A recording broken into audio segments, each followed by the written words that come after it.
안녕하세요. 자신만만 적용기술사 뉴페이스 김은숙입니다. 자, 오늘은 24강째죠. 많이 나갔어요. 그죠? 그래도 갈 길이 너무 멀어요. 뭐 계획론 끝나고 나면요. 법교 해야 되죠. 법교 조금 하고 나면 여러분이 조금 이제 숨 좀 돌릴만 해요. 사실은. 그래서 계획론 뿐만 아니라 법교까지가 법이에요. 실제. 그래서 법교까지 열심히 여러분이 끊지 마시고 계속 강의수마다 지금 한쪽으로 딱 모아놨죠. 그죠? 그래서 여러분이 충분히 그까지 들으시고 그 다음에 그 설계와 시공 유지 관리는 여러분이 충분히 많이 아시고 있는 내용이고, 그래도 여러분 제 강의는 여러분이 아시는 내용인 것 같지만은 저런 내용도 있었어? 저걸 알아야 돼? 저렇게 해야 돼? 이렇게 생각을 하시는 내용들이 너무 많을 거라고 저는 생각을 합니다. 자, 오늘의 내용은요. 저번 시간에 했던 어떤 부분들 잠깐 한번 보면요. 국립공원하고 명성에 관한 내용이었죠. 그죠? 국립공원 내 명성이었더랬습니다. 그때는. 자, 이번에는 좀 쪼개놨어요. 자, 국립공원에 우리가 지정주체하고 명성의 지정주체 또 조금 헷갈릴 수도 있고, 그래서 다시 한번 이야기하면요. 국립공원의 지정주체는 환경부가 하고요. 명성의 지정주체는 문화재청이 하는 거죠.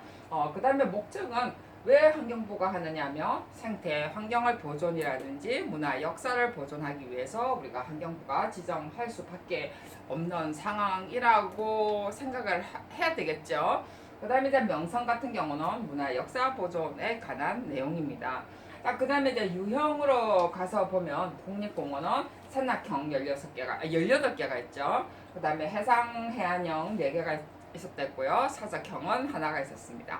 그 안에 이제 우리가 산악형이나 해상 해안 안에 우리가 명성으로 지정되어 있는 것들이 있죠. 지방 그 문화재로서. 그 다음에 제가 이제 관리 주체를 그때 저번 시간에는 제가 잠깐 빠져먹은 게 있었는데, 우리가 국립공원의 관리 주체는 환경부가 지정을 하지만 관리는 누가 한다고 했어요? 당연히 그 국립공원 내에 있는 우리가 국립공원의 어떤 관리가 하는 거죠. 명성은 문화재 관리에서 하죠. 그죠? 그 각각 돈을 줘서. 그 다음에 근데 제가 오늘 이야기해야 될 것은 한라산입니다. 한라산 같은 경우는요, 우리가 국립공원 안에 지정은 환경부가 했지만 관리는요, 제주특별자치도에서 관리를 합니다. 그래서 그게 조금 특이한 어떤 점이죠. 그죠? 그럴 수밖에 전 없다라고 좀 생각도 들긴 드는데, 그 다음에 그래서 그런 것을 여러분이 조금 생각을 한번 하시고요. 자, 명성 같은 경우는 그때 우리가 지정을 하면서 문화역사 보존하기 위해서 우리가 문화재청에서 지방 지정 문화재로서 지정을 합니다. 자, 그랬는데 이제 제가 어떻게 나눴다고 그랬죠? 우리가 전통문화, 전통 원림의 문화 경관으로서 우리가 지정 기준을 준 거로 제가 나눴고, 그 다음에 군 도립 공원 안에 8경으로서 우리가 명성으로 지정된 것이 있고요. 그 다음에 역사, 문화, 학술 가치로서 우리가 또 명성으로 지정 기준을 그러니까 준 거죠. 그런 거 보면 준 거로서 이렇게 제가 나눴다고 그랬어요. 이렇게 뭐 나눠지는 어떤 기준을 준 게 아니고 제가 이렇게 세 가지 어떤 유형으로 제가 나눠봤습니다. 그래야 여러분들이 구분을 하면서 어디다가 특징을 줄 것인가 공부하기가 훨씬 더 수월하다고 그랬어요. 그래서 오늘은요, 우리가 그 문화재청에서 명성에 들어가는 것 중에 제가 적용 쪽이기 때문에, 그죠? 전통 원림의 문화 경관 지정 기준을 제가 잠깐 보도록 하겠습니다. 자, 내용에 우리가 전통 원림 문화와 경관 같이 하면서 나와 있죠.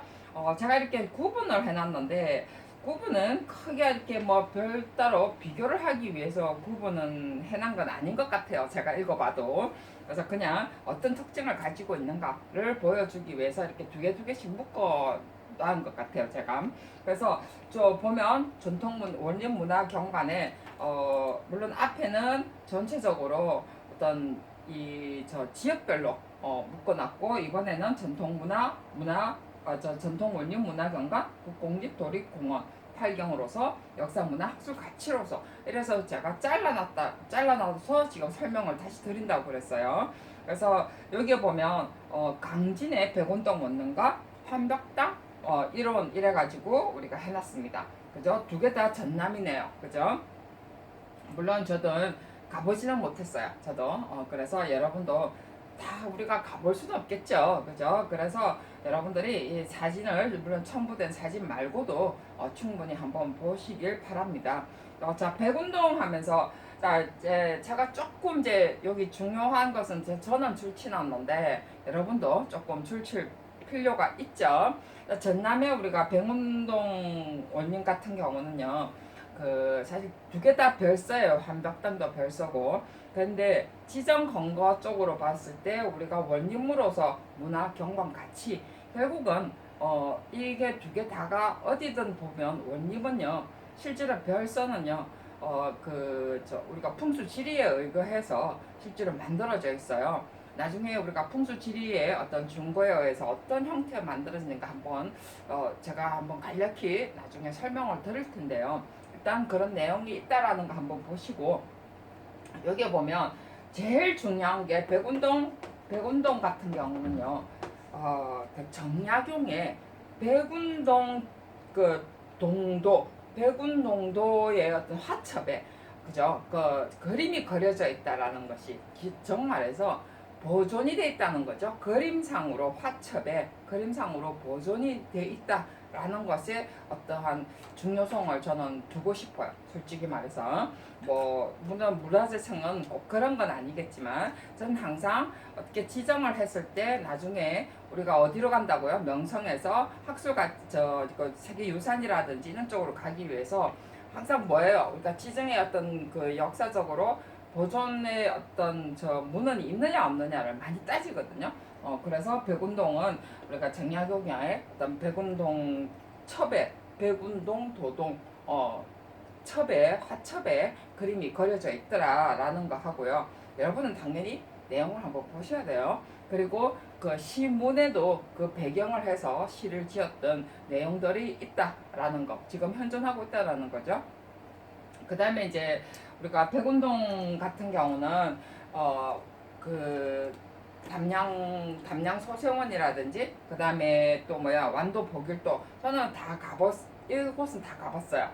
그래서 복일도라든지 그 다음에 아까 전 백운동 같은 경우는 3대 별소로 호남의 3대 별소로 꼽는다라는 거 여러분이 조금 아실 필요가 있고 그 다음에 이거는 은검문화라는 거 그죠? 은검문화라는 것도 사실 참 중요해요. 나중에 별서가 만들어진 어떤 계기가 있거든요. 그 다음에 이제 우리가 환벽당 같은 경우도 지금 별서입니다. 역사적 가치와 제가 인문학적인 가치로서 제가 이렇게 구분을 해놨어요. 내용을. 그래서 호남의 대표적인 이렇게 살인 문화를 보여주는 별서다라고 해놨고요. 그 다음에 이 내용들은 안에를 조금 봐보세요. 제가 일일이 다 줄 수는 없으니까 포인트를 여러분이 무엇을 잘 볼 것인가 라는 것은 여러분이 나름대로 잡으셔도 아무런 상관이 없습니다. 그래서 항상 명성이나 그러니까 유산 가치 쪽으로 우리가 세계유산 가치 쪽으로 어떻게 넣을 것인가 라는 것을 생각을 하면서 여러분이 포인트를 맥락을 잡아가시는 것이 더 중요하다는 거죠. 자, 경관가치 뒤에 나와 있습니다. 자연경관가치죠. 그죠? 한벽당은 주위에 푸른색이 전부 둘러져 있다. 이래서 환벽이다. 그런 말을 적어놓고 어쩌고 저쩌고 해놨는데 그 다음에 사촌에 김윤자가 어떻고 저떻고 이런 거는 여러분 그냥 내용들을 쭉 외울 필요는 없고요. 그냥 이렇더라 라는 것 정도만 아시면 되고요. 그 다음에 임대정하고 그 다음에 용암정이 나옵니다. 자, 용암정도 마찬가지죠. 이 용암정 같은 경우도요. 우리가 어떤 그 건축 양식이라든지 이런 내용들이 쭉 나옵니다. 그죠? 문화 경관 제가 가치라든지 그다음에 그 지정 건거라든지 이런 거는 제가 적었다는 거. 그죠? 그다음에 임대정 이름도 별서이자 강학 우리가 장소라는 거 여러분들이 이런 것 정도는 어느 포인트를 잘 잡아 놓는 게 나중에 우리가 강학 장소라는 것이 왜 이런 것이 제가 포인트를 잡았는지, 이런 것은 공간의 맥락이 달라진다는 거예요. 강학 장소라고 한다면 별서는 우리 별서라는 것은 실제로 말 그대로 별장의 개념이 있고요. 주거지가 아니고 별장의 개념이 있고요. 그 다음에 주거지를 하면서 그냥 별장의 개념이 있고요. 그 다음에 강학장소라는 개념이 있다는 거예요. 그러면 그 공간의 어떤 공간의 흐름 자체가 틀려진다는 거죠. 그렇기 때문에 제가 이런 부분들을 자꾸 포인트를 잡는 것이, 그런 나중에 공부하기가 훨씬 편하기 때문에 제가 그런 내용을 적는 겁니다. 그 다음에 이제 우리가 응고문화도 마찬가지죠. 그 다음에 나오는 게 뭐 원련대, 거연정 일대라는 것도 있고요. 여러분 다 뭐 들어서 아시겠죠, 그죠? 그 다음에 만효정과 그 다음에 뭐 덕동숲, 그죠? 덕동숲 같은 경우는 윤계정하고 덕동숲 같은 경우는 실제로 뭐 이씨, 여강 이씨, 뭐 어떤 집성촌으로서의 어떤 문화가 형성돼 있더라 라면서 같은 그 이름 성 하나를 가지고 이 집성촌을 이루었다는 어떤 문화의 형태가 어떻는가를 여러분이 파악을 하기가 좋다는 거죠. 항상 그 그림을 보든 사진을 보든 그렇게 하면 집성촌의 집의 문화 형태는 이렇구나. 그러면 나중에 전통 마을을 만들 때 우리가 어떤 형태로 만들어 나가야 될 것이다라가 이해하기가 좋다는 거예요. 그래서 공부를 할 때 이런 것이 지정되어 있을 때 우리가 다음 공부에 연결할 수 있는 것을 항상 포인트로 잡아야 된다는 거예요. 자, 그 다음에 이제 경포대 경포호라는 것도 있는데, 여러분 이거는 뭐 충분히 아실 거고, 그리고 우리가 잘 알다시피 경포대하고 경포호 같은 경우는 관동 8경으로 하나 지정되어 있죠. 그죠? 자, 그래서 경포대하고 경포호 같은 경우는요, 그 그림이 그려져 있죠. 그죠? 그래서 관동 8경의 어떤 그림이 그려져 있어서 앞뒤로 지금 현재의 어떤 경관하고 그 당시 그림에 그려져 있는 어떤 경관하고 비교를 하면서 우리가 얼마만큼 훼손되어 있는가, 그리고 보존할 때 어떻게 할 것인가 라는 것도 한번 생각을 하면서 여러분이 내용을 보셔야 됩니다.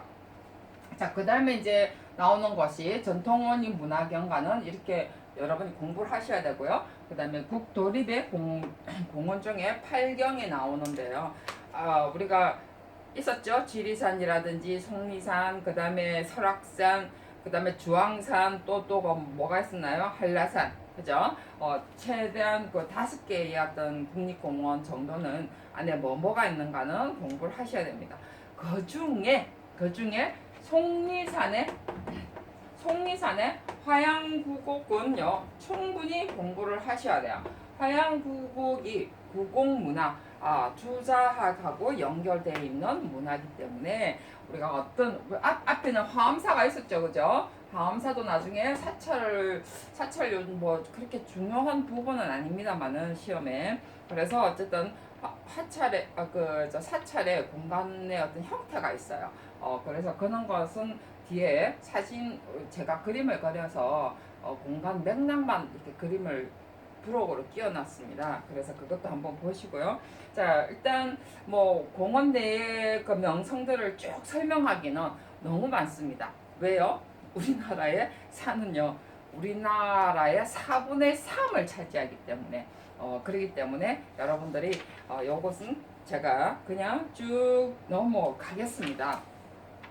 넘어가는데 뒤에 이제 뭐 12경하고 8경으로서의 명성 쭉 나와 있고요. 그 다음 장에 또 넘어가면 역사, 문화, 학술적 가치로서 해가지고 우리가 화순적벽이라든지 뭐 오산 사성암이라든지 용년 계곡 이런 거는 전부 다 그 역사, 문화, 학술적 가치가 있다라고 하는 것은 무슨 말이에요? 전부 다 어디선가 기록이 있다라는 소리죠. 그죠? 저는 기록이 있다 없다를 굉장히 많이 따지는 편이에요. 그 다음에 이제 또 나오는 것이 뭐 수종사 이론, 그 다음에 뭐 한탄강 마무리 계곡 뭐 이런 건 다 역사문화 학술 가치로서 어떤 학술 가치를 가지고 있고 어떤 다 이런 것은 전부 다 역사잖아요. 그죠? 문화는 당연히 우리나라의 전통 문화니까 그렇다 치고 학술 가치로 제가 빼놨을 때는 어떤 학술 가치를 가지고 있는가를 여러분이 포인트를 잡고 보셔야 됩니다. 그 다음에 또 나오는 것이 죽방염 있었죠. 그죠? 이거는 우리가 앞에 무엇을 공부하셨죠?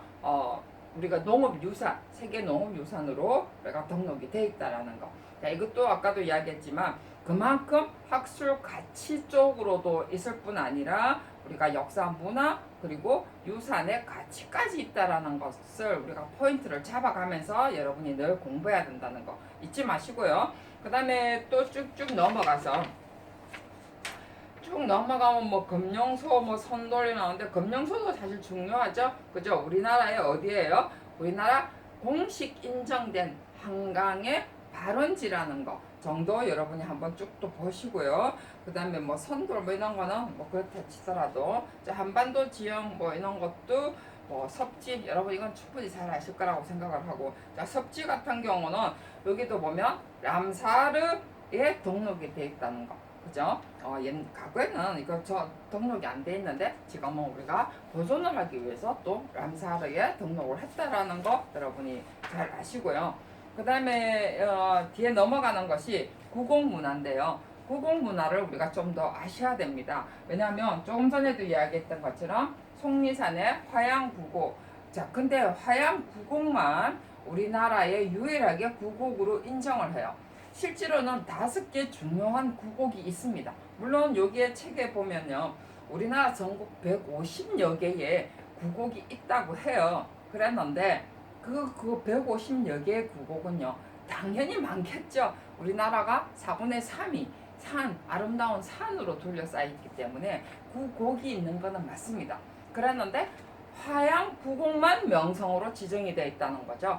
그리고 또 5개의 그 유명한 것에 우리가 나오는 것이 도산 이왕의 도산구곡 있습니다. 그런데도 그건 지정이 안 돼 있죠 명성으로. 그래서 이런 내용들이 우리가 구곡은요 왜 우리가 대표 구곡으로서 구곡이란 개념을 가지고 갔느냐 우리나라에만 또 구곡이 있느냐 그것도 아니죠. 그죠? 중국은 더 산이 많아요. 더 아름다운 곳이 더 많습니다.